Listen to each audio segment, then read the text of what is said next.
maka sela-selailah jari jemari tanganmu dan kakimu. Dan Tirmidzi berkata hadis ini gharib hasan. Dan Al-Hakim berkata Salih ini adalah maula at-Tau'amah. Kata Syekh Albani, ya memang dia maula at-Tau'amah. Dan ia dibicarakan oleh para ulama apakah ia dhaif atau tidak. Al-Hafidz Ibnu Hajar dalam takribnya berkata saduq ikhtalata bi akharah, namun berubah hafalannya di akhir hayatnya. Berkata Ibnu Adi, la ba'sa bi riwayatil qudama anhu. Ya, tidak mengapa, ya apa artinya hadisnya hasan kalau yang meriwayatkan darinya adalah orang-orang yang mengambil hadis darinya sebelum berubah hafalannya, seperti Ibnu Abi Dhi'ib dan Ibnu Juraij. Dan Musa bin Uqbah ya lebih tua daripada Ibnu Juraij, sehingga ia mendengar darinya dia sebelum berubah. Sehingga hadis ini kata beliau sahih, terlebih ia mempunyai syahid dari hadis Laqit bin Saburah atau Sabirah secara marfu dengan lafaz idza tawadda'ta fakhallil asabi'. Apabila kamu berwudu maka sela-selailah jari jemarimu. Nah, di sini akhir kita ambil faidah, yaitu perintah untuk menyela-nyelai jari jemari baik tangan maupun kaki ya ketika sedang berwudu. Apakah perintah ini hukumnya wajib atau tidak? Sebagian ulama mengatakan wajib. Kenapa? Karena ini perintah.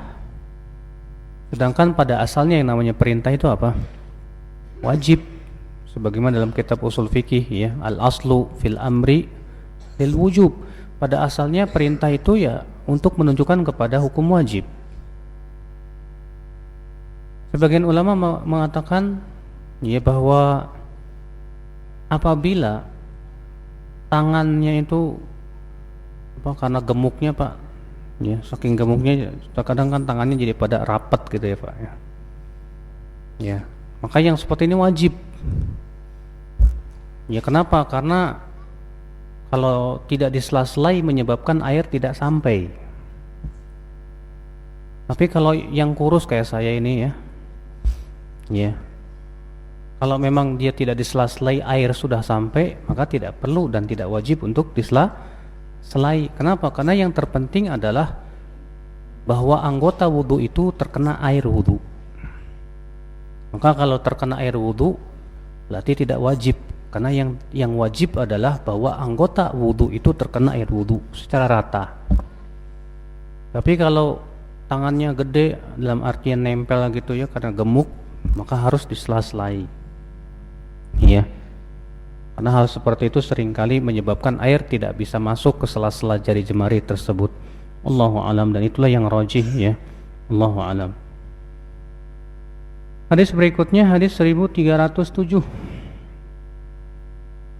Hadis yang dikeluarkan oleh Imam Muslim dan Nasa'i dan Ahmad dari jalan Abu Suhail, dari ayahnya ya Suhail, dari Abu Hurairah semoga Allah meridainya, bahwa Rasulullah SAW bersabda, "Idza jaa Ramadan futtihat abwabul jannah wa ghulliqat abwabun nar wa suffidatisy syayatin."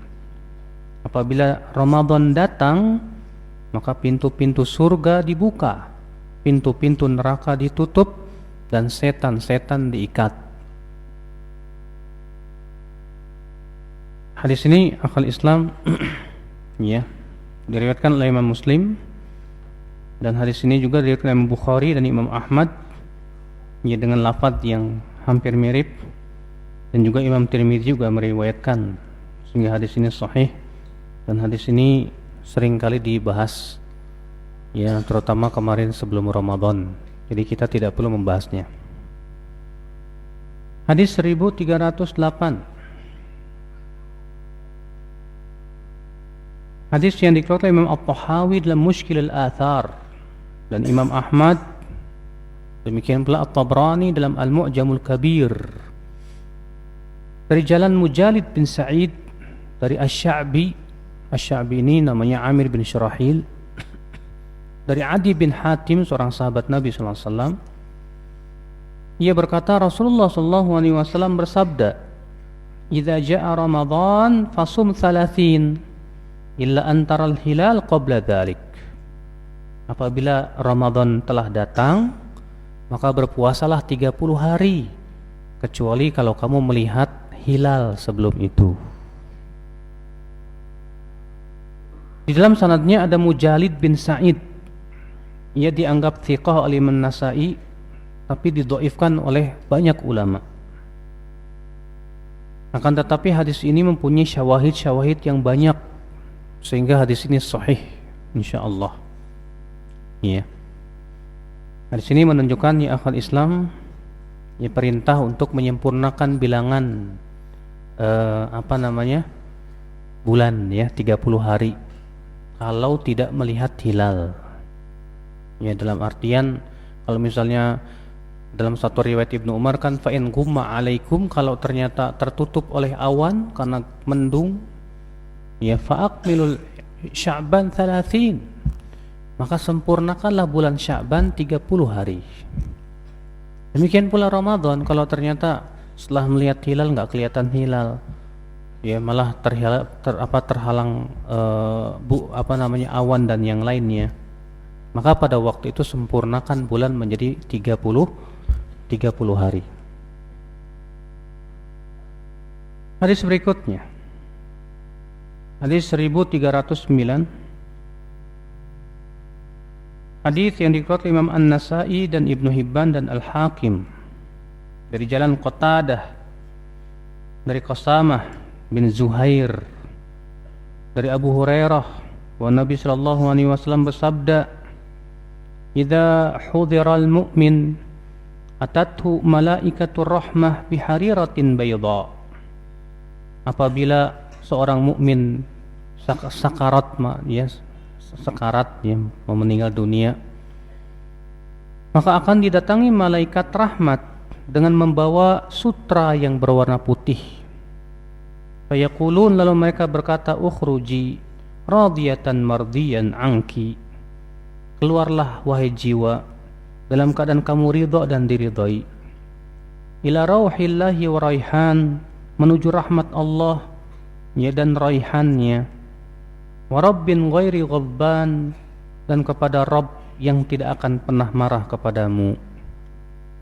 Fatakhruju ka'atyabi rihil misk, lalu nyawanya pun keluar ya dengan mengeluarkan wangi yang paling wangi dari minyak kasturi. Hatta innahu la yunawiluhu ba'dhum ba'dha, sampai-sampai ya sebagian malaikat ya bergantian satu sama lainnya. Hatta ya'tuna bihi babas sama, sampai mereka membawanya ke pintu langit. Fayaqulun, dan mereka berkata, "Ma atyaba hadhir rih allati ja'atkum minal ard." Betapa wanginya ya wewangian ini yang kalian bawa dari bumi. Fayatuna bihi arwahal mu'minin, lalu mereka pun yang membawa kepadanya roh-roh kaum mukminin yang lainnya. Falahum asyaddu farahan bihi min ahadikum bi ghaibihi yaqdubu alaih, di mana roh-roh kaum mukminin sangat gembira dengan kedatangan roh mukmin ini, melebihi kegembiraan kalian ketika bertemu dengan orang yang lama tidak bertemu dengan kalian. Fayas'alunahu, lalu roh-roh kaum mukminin ini bertanya kepada roh yang baru meninggal ini, "Madza fa'ala fulan? Madza fa'ala fulan?" Apa yang dilakukan si fulan? Apa yang dilakukan si fulan? Ya, fayaqulun, dan mereka kemudian menjawab, "Da'uh, biarkan saja dia, enggak usah dipikirkan. Fa innahu kana fi ghammid dunya." Dia selalu dalam pikiran dunia saja. Fa idza qal, apabila si roh ini berkata, "Ama atakum?" Bukannya dia sudah dahulu meninggal dunia sebelum aku. Lalu mereka berkata, "Luhiba bihi ila ummihil hawiyah." Dia sudah diseret ke neraka hawiyah. Wa innal kafir idza ihtudir atathu malaikatul adzab bimishin. Iya. Dan sesungguhnya orang kafir apabila sakarat, akan datang malaikat adab dengan membawa kain kapan dari api neraka. Lalu kemudian para malaikat adab itu berkata, ukhruji sakhitatan maskhutan alaiki ila adabillahi azza wa jal. Keluarlah kamu dalam keadaan kamu dimurkai menuju adab Allah. Fatakhruju ka'antani rihi jifatin. Lalu keluarlah nyawanya itu dengan mengeluarkan bau yang sangat busuk, hatta ya'tuna bihi babal ard, sehingga mereka pun membawanya ke pintu bumi. Fayaqulun, lalu kemudian para malaikat berkata, ma antana hadir rih, bau sekali roh ini. Hatta ya'tuna bihi arwahal kuffar, sampai kemudian mereka membawalah ke tempat roh-rohnya orang kafir. Hadis ini ya akhwat Islam azakumullah, dikatakan oleh Al-Hakim sahihul isnad dan disepakati oleh Imam Adz-Dzahabi, dan hadis ini memang sahih. Bahkan hadis ini mempunyai syahid dari hadis Bara' bin Malik yang sangat panjang sekali tentang kisah kematian seorang mukmin dan kematian seorang kafir. Hadis ini akhirnya kita ambil faedah yang pertama, bahwa seorang mukmin apabila hendak meninggal dunia maka akan didatangi oleh para malaikat rahmat, yang disebutkan dalam riwayat yang lain bahwa malaikat ini membawa kain kapan dari surga yang terbuat dari sutra yang berwarna putih.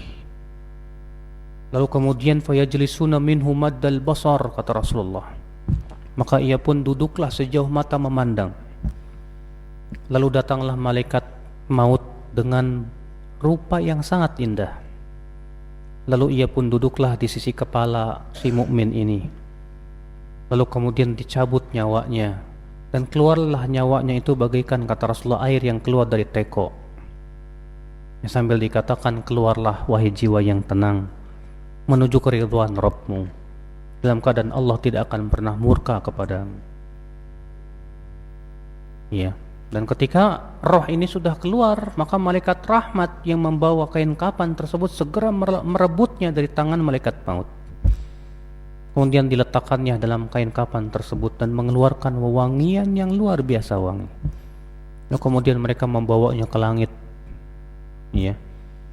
dan di setiap langitnya itu diikuti lagi oleh para malaikat muqarrabunnya terus sampai langit ketujuh. Kemudian Allah berfirman, kembalikan hambaku ke bumi, karena dari bumi aku telah ciptakan ia, dan kepada bumi aku akan kembalikan ia, dan kelak ia pun akan dikeluarkan lagi. Maka kemudian si mukmin ini akhwat Islam, di dalam kuburnya itu akan didatangi malaikat, Munkar dan Nakir. Ditanya tentang 3 perkara. Siapa Rabb? Maka si mukmin bersyahadat, asyhadu an la ilaha illallah. Kemudian dikatakan lagi, bagaimana dengan nabi yang diutus pada dirimu itu? Si mukmin berkata, ya Muhammad, aku dahulu beriman kepadanya, aku pun dahulu membenarkannya dan mengikutinya. Kemudian dikatakan kepadanya, sodakta, an sodaqa abdi, benar hambaku itu, perlihatkan tempatnya menuju surga. Maka kemudian datanglah wewangian surga, dan kuburannya itu, kata Rasulullah, diluaskan dan diberikan cahaya. Masya Allah. Dan kemudian apa? Hadis ini menunjukkan juga ternyata rohnya kaum mukminin akan bertemu dengan roh kaum mukminin nanti di alam arwah itu. Sampai disebutkan dalam hadis ini bahwa para roh itu akan bertanya, bagaimana kabar si fulan?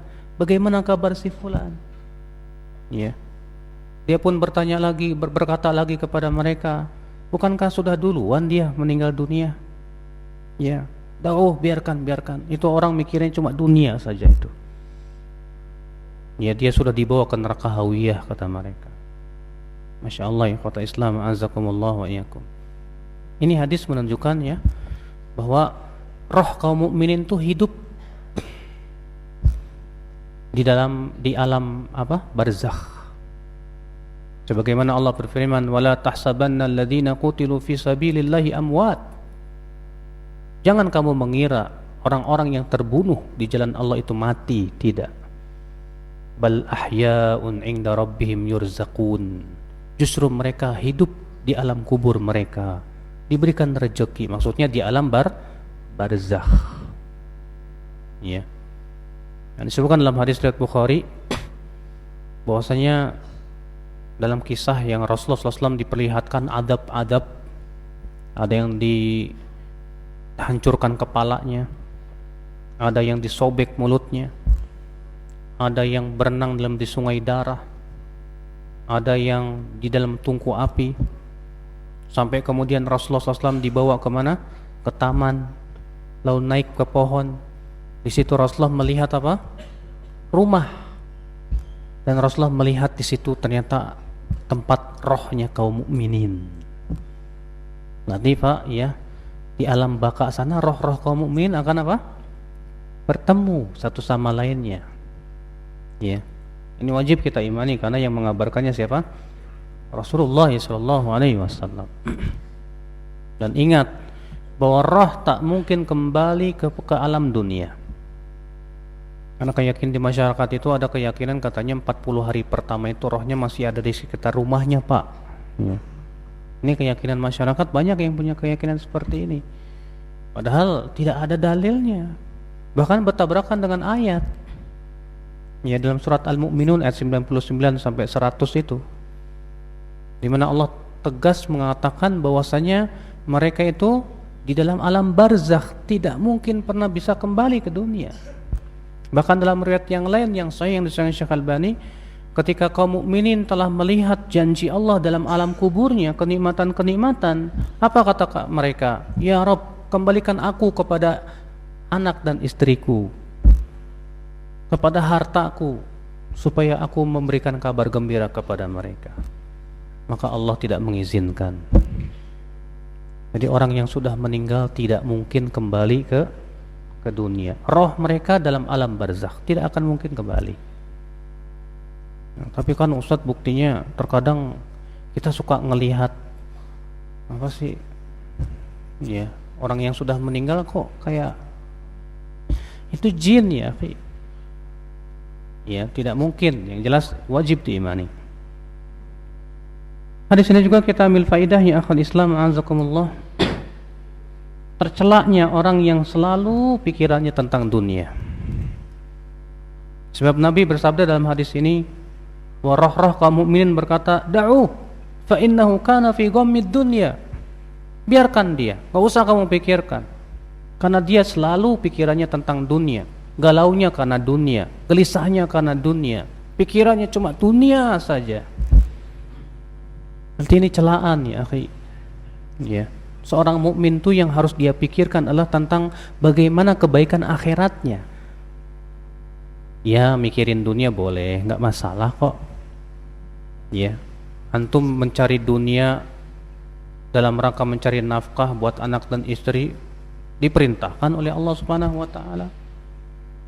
Cuma masalahnya kalau pikiran kita dunia saja, marah kita karena dunia, ridho kita karena dunia, sedih kita karena dunia, galau kita karena dunia, sehingga pikiran kita hanya cuma sebatas dunia saja.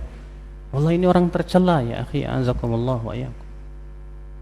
Makanya ya akhi, azakumullah wa iyyakum, sadarilah oleh kita bahwa dunia hanya sementara. Seorang mukmin itu galaunya ketika terluput dari kebaikan, Mas. Makanya kata Ibnu Qayyim, orang yang suka galau itu biasanya akibat dua perkara. Yang pertama, karena terlalu mikirin dunia dan menginginkan dunia. Orang yang selalu mikirinnya dunia, keinginannya hanya dunia, pasti galau, Pak. Hatinya galau, gelisah, dan yang lainnya. Atau yang kedua, kata Ibnu Qayyim, kegalauan itu akibat daripada kurangnya ibadah dia kepada Allah Subhanahu wa taala. Kurang dia berzikir, kurang dia beribadah kepada Allah, beramal saleh, Makanya hatinya galau. Karena hati manusia itu, Pak, ya, Allah fitrahkan itu dia akan tenang apabila ia bermunajat dengan Allah Subhanahu wa taala. Di saat ia jauh dari Allah, hatinya tidak akan tenang. Akhirnya galau. Itu akibat daripada kurangnya ia beramal saleh, beribadah kepada Allah Subhanahu wa taala.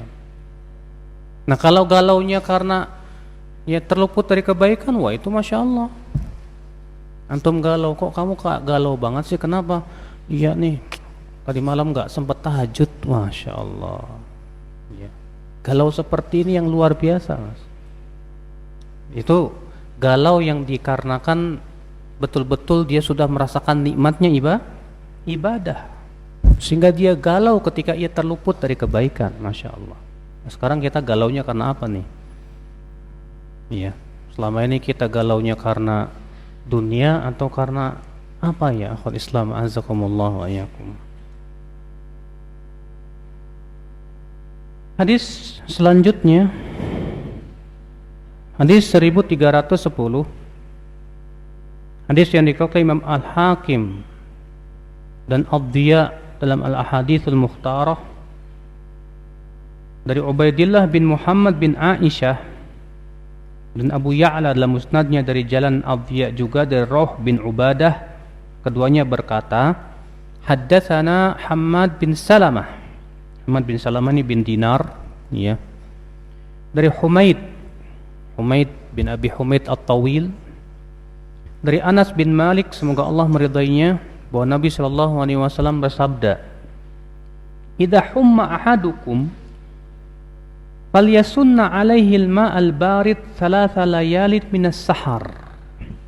Apabila kalian ditimpa penyakit demam, ya, apabila kalian ditimpa penyakit demam, maka hendaklah ia mandi atau diguyurkan dengan air dingin 3 malam di waktu sahar. Sahar itu di akhir malam.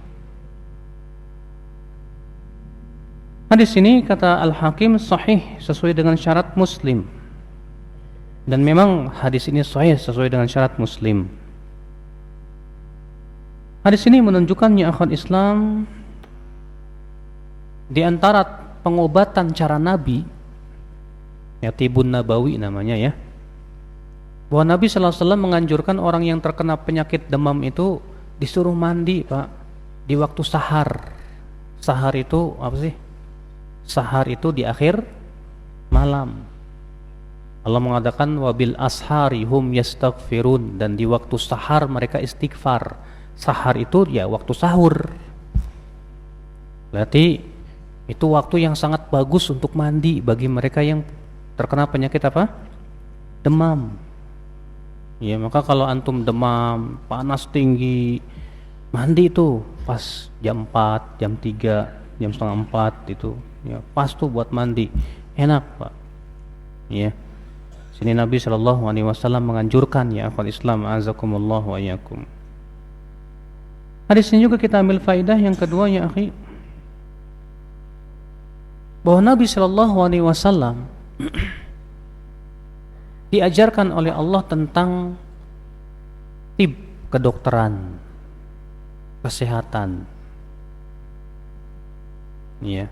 Dan Tibun Nabawi itu, Pak, kedokteran Nabi itu berasal dari wahyu, nggak mungkin salah.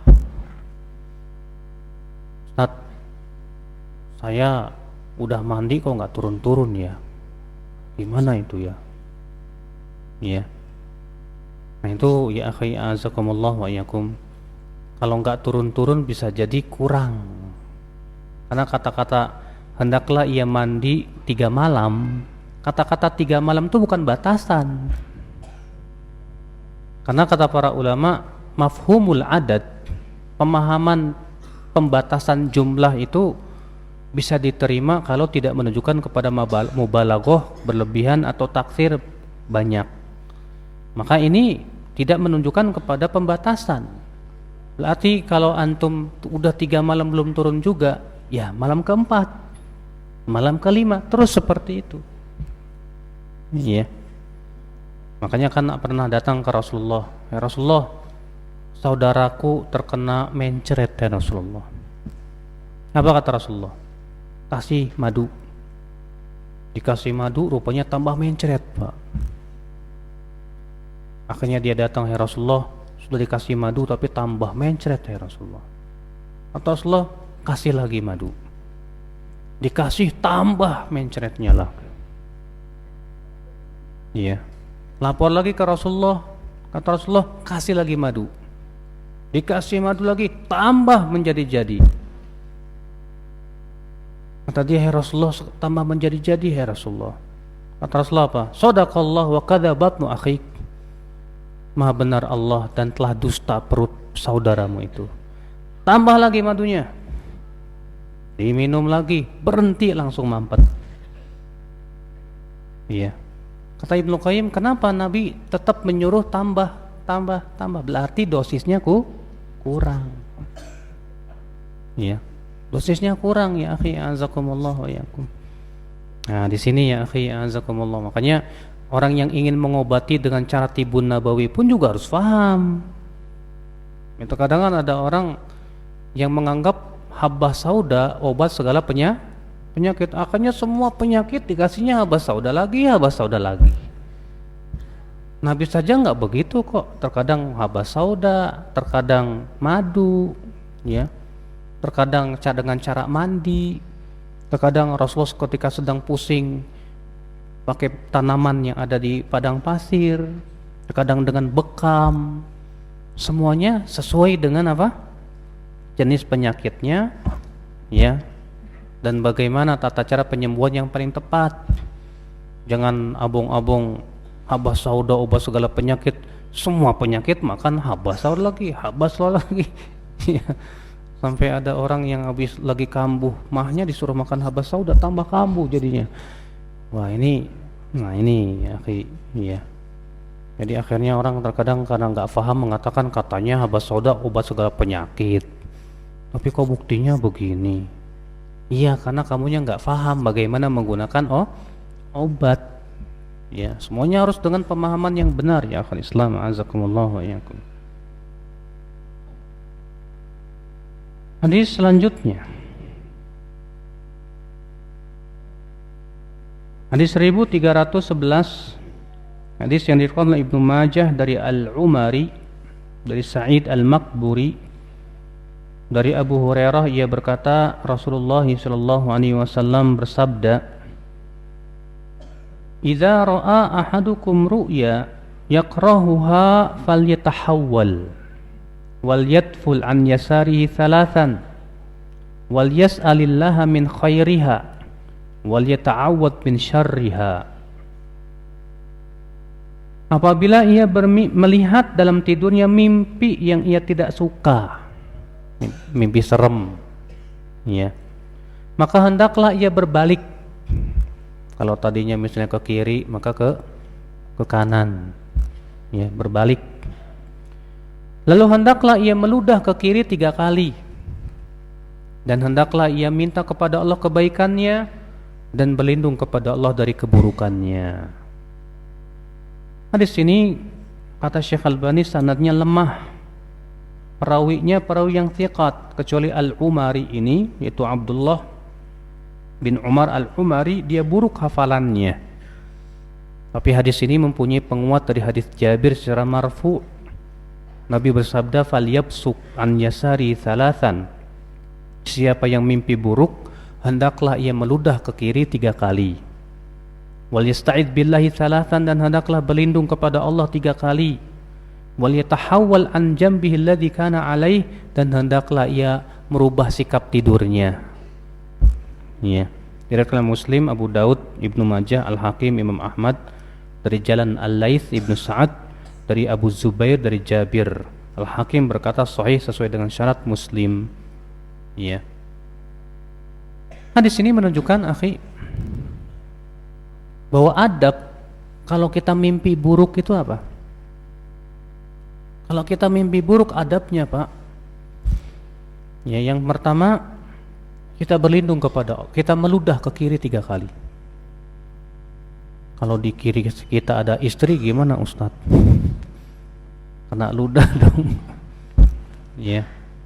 Ya tentu ya meludah tafala itu ya bukan meludah keluar ludahnya cuh bukan, Pak. Ya. Tapi begitu. Ya. Itu tafala. Kemudian berlindung kepada Allah 3 kali. A'udzubillahi minasyaitonirrajim. A'udzubillahi minasyaitonirrajim. A'udzubillahi minasyaitonirrajim. Kemudian berbalik. Jangan ke arah itu lagi, tapi berbeda arah. Yang tadinya ke kiri ya ke kanan gitu. Yang tadinya ke kanan ya ke kiri. Ya. Jadi diperintahkan oleh Nabi sallallahu alaihi wasallam.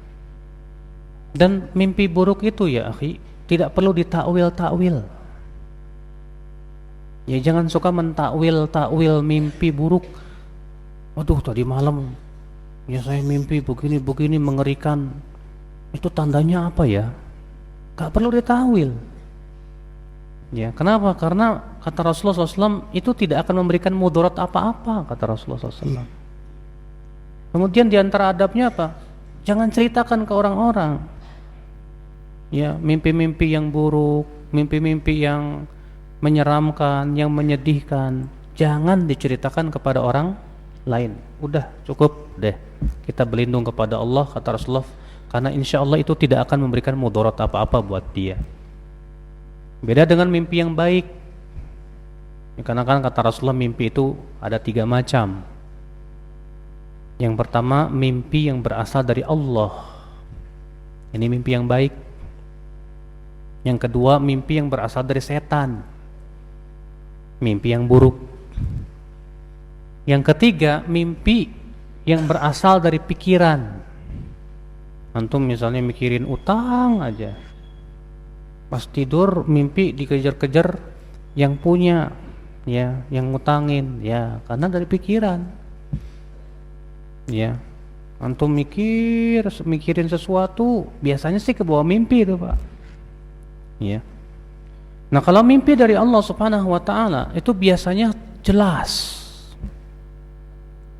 Dan mimpi kata Ibnu Qayyim, semakin mendekati waktu subuh, semakin jelas mimpi itu. Ya. Dan mimpi dari Allah itu terkadang ya akhwat Islam berupa isyarat-isyarat yang hanya memahami orang-orang yang faqih, yang dia itu ahli dalam menakwil mimpi. Ya. Berbeda dengan mimpi yang buruk. Kalau mimpi yang buruk itu biasanya serem, Pak. Antum dikejar-kejar setan lah, ya. Antum bertemu dengan makhluk yang menyeramkan lah. Antum seakan-akan jatuh dari tempat tinggi lah. Itu tandanya dari setan. Maka pada waktu itu kita berlindung kepada Allah dari godaan setan yang terkutuk. Berarti itu mimpi yang berasal dari setan, ya akhi, azakumullah wa iyyakum. Ya. Dan tidak perlu akhi ya kita disibukkan oleh mimpi. Tiap mimpi langsung buka primbon. Oh, mimpi apa ini? Ya. Apa tandanya? Udahlah, enggak usah dipermainkan kita oleh mimpi ya akhi, ya. Dan mimpi bagaikan bunga-bunga tidur, kata Rasulullah SAW. Mimpi itu ya seperti burung yang terbang. Dia akan hinggap sebagaimana ditakwil. Jadi kalau mimpinya nggak enak, nggak usah takwil-takwil lah. Ya, cuekin aja ya, akhi. Walaupun memang di zaman Nabi, Rasulullah langsung suka nanya kepada para sahabat. Biasanya setelah sholat subuh, ya Rasulullah bertanya, siapa di antara kalian yang bermimpi? Kalau ada yang bermimpi diceritakan oleh sahabat Nabi Sallallahu Alaihi Wasallam. Ada seorang sahabat bertanya, datang ke Rasulullah dan berkata, ya Rasulullah, tadi malam saya bermimpi aneh sekali ya Rasulullah. Rasanya saya tidak mampu untuk menceritakannya kepada engkau. Kenapa? Ceritakan saja, kata Rasulullah. Aku bermimpi bagian dari tubuhmu berada di pangkuanku ya Rasulullah. Kata Rasulullah, oh itu maksudnya kamu akan memelihara salah satu keturunanku. Ternyata benar, sahabat ini yang memelihara Hasan dan Husain sampai besar. Iya. Nah ini namanya takwil mimpi, Pak. Dan takwil mimpi itu harus kepada orang yang betul-betul Masya Allah ya keilmuannya, jangan sembarangan ya akhi, azakumullah wa iyyakum. Dan di dalam Al-Quran tuh banyak sekali isyarat-isyarat takwil mimpi, Pak. Ya, makanya kata Ibnu Qayyim rahimahullah bahwa dalam Al-Quran tuh ada kunci-kunci takwil mimpi, ada isyarat-isyaratnya. Ya seperti misalnya kalau ada orang mimpi ya mencuci baju, berarti baju itu isyarat kepada apa? Hati. Sebagaimana firman Allah, wa thiyabaka fatahhir, dan bajumu sucikanlah, artinya hatimu. Ya. Seperti misalnya kalau kata Ibnu Qayyim, kalau kita bermimpi yang minum susu, berarti Allah berikan kepadanya ilmu. Berdasarkan hadis bahwa Nabi SAW pernah bermimpi minum susu, lalu sisanya diberikan kepada siapa? Kepada Umar. Kemudian ketika ditanya, ya Rasulullah apa takwilnya? Kata Rasulullah, ilmu. Ya seperti kalau antum bermimpi berada dalam tempat yang gelap, artinya antum berada di dalam apa? Syubuhat dan kezaliman. Kenapa? Karena Rasulullah mengatakan adzulmu dzulumat. Kegelapan apa? Zalim itu kegelapan. Jadi kalau kita mimpi berada dalam tempat yang gelap, berarti itu peringatan dari Allah Subhanahu wa taala. Ya, seperti kita mimpi melihat diri kita kok telanjang. Itu isyarat, karena pakaian itu isyarat apa? Din, agama. Rasulullah SAW bersabda, aku diperlihatkan oleh Allah manusia memakai pakaian yang bermacam-macam. Ada yang pakaiannya sampai kemana? Ke pusat. Aku melihat Umar pakaiannya melabuh sampai ke tanah. Ketika dia tanya, ya Rasulullah apa maksudnya? Din, agamanya. Jadi kalau kita mimpi, kok dalam mimpi kita melihat diri kita nggak pakai celana misalnya. Nah, itu peringatan dari Allah Subhanahu wa taala. Berarti ada yang rusak dalam agama kita ini. Segera kita taubat kepada Allah Subhanahu wa taala. Kalau kita mimpi melihat teman kita telanjang, artinya kita akan melihat aib dia. Iya, hati-hati, karena melihat aib orang itu akan menjadi ujian dalam kehidupan kita ya akhwal Islam, azakumullah. Nah, banyak tawil-tawil mimpi itu. Ya. Dr. Khalid Al-Ambari punya buku yang berjudul Kamus Takwil Mimpi. Itu buku yang paling bagus yang saya ketahui. Tapi nggak usahlah antum beli ya. Nanti antum tiap mimpi buka buku lagi, buka buku. Jadi akhirnya sibuk mikirin mimpi. Iya. Dan mimpi seorang mukmin itu ya kata Rasulullah benar. Dan orang yang paling benar mimpinya itu yang paling jujur ucapannya. Kata Rasulullah, asdaquhum ru'yan asdaquhum hadisan. Orang yang paling benar mimpinya adalah orang yang paling jujur ucapannya. Semakin jujur ucapannya, semakin benar mimpinya itu. Semakin banyak dustanya, semakin banyak dusta mimpinya itu. Iya. Berarti benar atau tidaknya mimpi itu mengikuti lisan kita, Pak. Kalau lisan kita suka berdusta, ya mimpinya juga dusta. Iya. Hadis selanjutnya, hadis 1312. Hadis yang dikeluarkan oleh Ibnu Mandah dengan sanad yang lemah dari riwayat Khalid bin Al-Ala dari Mujahid dari Yazid bin Syahrah. Ia berkata, kharaja Rasulullah SAW fi janazatin. Rasulullah SAW keluar menuju jenazah. Faqala an-nasu khairan wa athnau alaihi khairan. Maka orang-orang pun memuji dia jenazah ini dengan kebaikan. Faja'a Jibril, lalu Jibril pun datang dan berkata, inna rajul laisa kama dzakaru, sebetulnya orang ini tidak seperti yang mereka kira. Walakin antum syuhada'ullahi fil ard, tapi kalian adalah saksi-saksi Allah di muka bumi ini.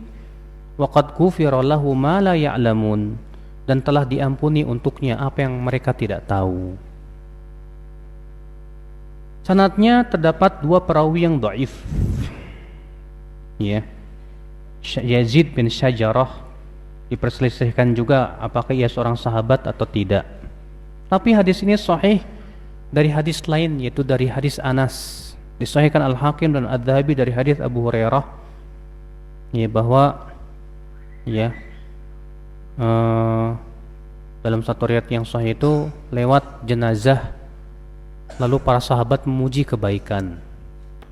Lalu Rasulullah bersabda, wajabat, wajabat, wajabat, wajib, wajib, wajib.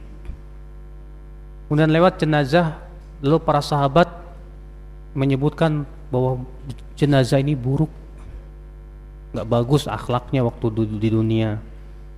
Maka Rasulullah bersabda, wajabat, wajabat, wajabat. Seorang sahabat berkata, ya Rasulullah, apa maksudnya wajabat, wajabat itu?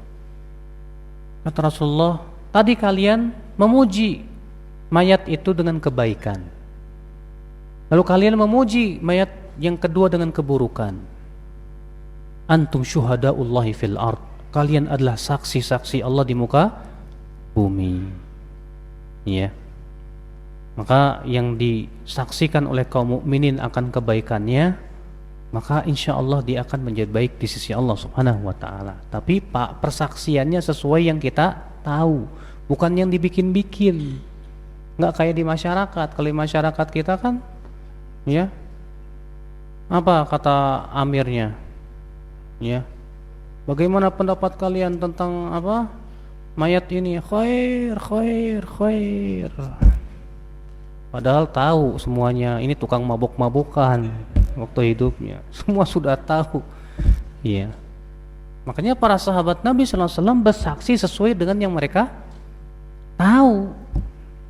Ketika lewat jenazah yang baik, yang mereka puji dengan kebaikan. Ketika yang lewat jenazah buruk, yang mereka puji dengan keburukan, sesuai yang tampak kepada mereka. Ya. Tapi dalam hadis ini ada tambahan. Ternyata malaikat Jibril memberitahu kepada Rasulullah, sebetulnya orang ini tidak seperti yang mereka puji. Artinya di hadapan kaum muslimin dia tampaknya baik, tapi sebetulnya dia tidak seperti itu. Tapi gara-gara itu Allah ampuni dosanya, apa yang tidak diketahui oleh mereka. Masya Allah, alhamdulillah. Iya. Nah, di sini menunjukkan ya akhwal Islam azakumullah, bahwa persaksian kaum mukminin itu diterima oleh Allah Subhanahu wa taala dengan persaksian yang benar, yang sahih. Yang kedua, hadis ini juga menunjukkan ya akhwan Islam azakumullah,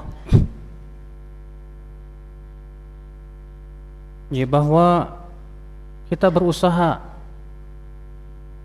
untuk menjadi orang yang banyak beramal soleh dan bertakwa kepada Allah Subhanahu wa taala, dan banyak berbuat kebaikan kepada kaum mukminin. Karena persaksian mereka itu yang kita butuhkan di sisi Allah Subhanahu wa taala. Bukan berarti kita beramal soleh karena mengharapkan pujian, tidak. Ini beda lagi, Pak. Kalau kita beramal soleh mengharapkan pujian mereka biar mereka nanti muji saya pas meninggal dunia, ini berarti mengharapkan pujian manusia. Tidak. Kita tetap beramal soleh karena Allah Subhanahu wa taala. Bukan berarti kemudian hadis ini juga menunjukkan bahwa kalau gitu kita perlihatkan adalah amal-amal soleh kita share terus jadi status. Ya. Pas sholat tahajud lagi sholat tahajud. Pas sedekah lagi sedekah. Lagi duduk di majelis taklim Ustadz Badru, ya, Masya Allah, laporan di status. Ini nggak bagus, akhi. Justru seperti ini tidak sesuai dengan perbuatan salafus saleh. Ya. Mungkin enggak, saya sih niatnya supaya mereka bersaksi atas saya kebaikan. Iya, kebaikan sih kebaikan, tapi hati antum belum tentu baik di sisi Allah, gimana? Ya, ya, mudah-mudahan kan saya Allah ampuni dosa saya. Iya, kalau antum meninggal dalam keadaan taubat. Kalau antum meninggal enggak dalam keadaan riya, dosa besar. Ini berat ya akhwal Islam. Makanya hadis ini tidak bisa berdiri sendiri.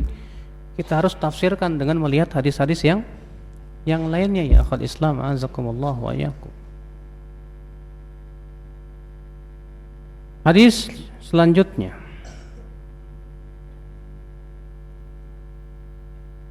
hadis 1313 Hadis yang diriwayatkan oleh Imam Ahmad dalam musnadnya, ia berkata haddatsana Affan qala haddatsana Syu'bah dari Abu Ishaq, ia berkata aku mendengar Al-Bara' berkata qara'a rajulun surat Al-Kahf, ada seorang laki-laki membaca surat Al-Kahfi, walahu dabbatun marbutah, sementara kudanya diikat di dekatnya. Faja'alatid dabbah tanfir, maka ya kudanya itu meronta-ronta. Fanadhara rajul ila sahabah qad ghasyiyatu aw dhababah, lalu orang ini melihat awan di atasnya yang telah melingkupinya. Fafazi, maka ia pun ketakutan. Fadhahaba ila Nabi sallallahu alaihi wasallam, maka ia pun pergilah kepada Nabi sallallahu alaihi wasallam. Samman Nabi sallallahu alaihi wasallam dzakar rajul, dan Nabi sallallahu alaihi wasallam menyebutkan nama orang tersebut. Ya qala na'am, ia berkata iya. Qala fadzakara, lalu Nabi sallallahu alaihi wasallam ya bersabda, iqra fulan, bacalah terus hai fulan.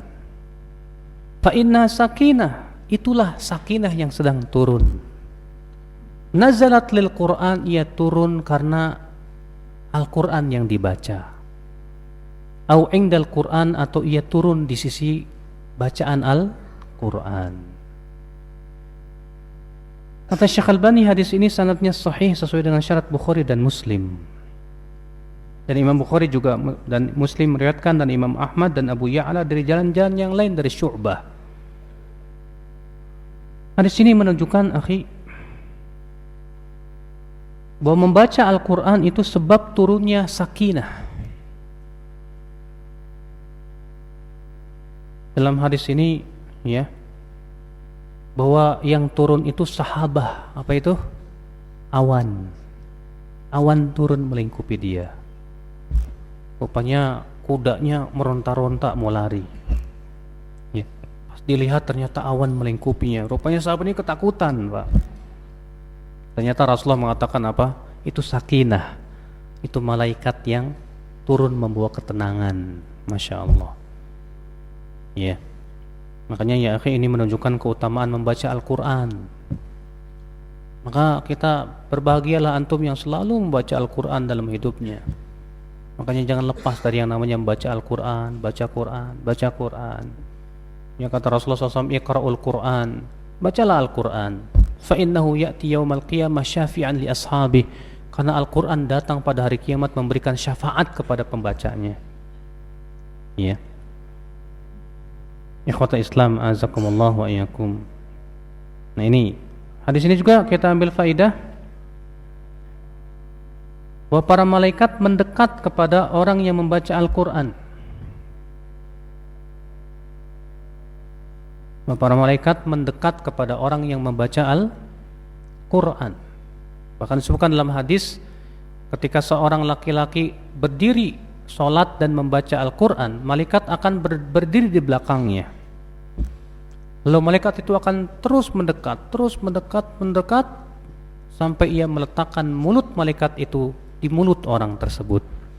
Tidak ada satupun bacaan ayat Al-Quran kecuali masuk ke ke perut malaikat tersebut. Maka dari itulah disunnahkan bagi mereka yang mau baca Quran atau yang mau sholat bersiwak. Jangan sampai pas baca Quran bau jengkol, mas. Jadinya malaikat mau meletakkan ke mulut antum, bau. Iya, karena kata Rasulullah, malaikat itu merasa terganggu dengan apa yang mengganggu manusia. Makanya Rasulullah melarang orang yang makan bawang pergi ke masjid.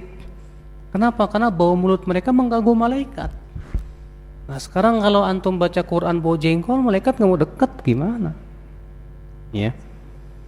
Baik, saya kira cukup sampai di sini dan tidak ada tanya jawab. Subhanakallah bihamdik, asyhadu an la ilaha illa ant, astaghfiruka wa atubu ilaik. Assalamualaikum warahmatullahi wabarakatuh.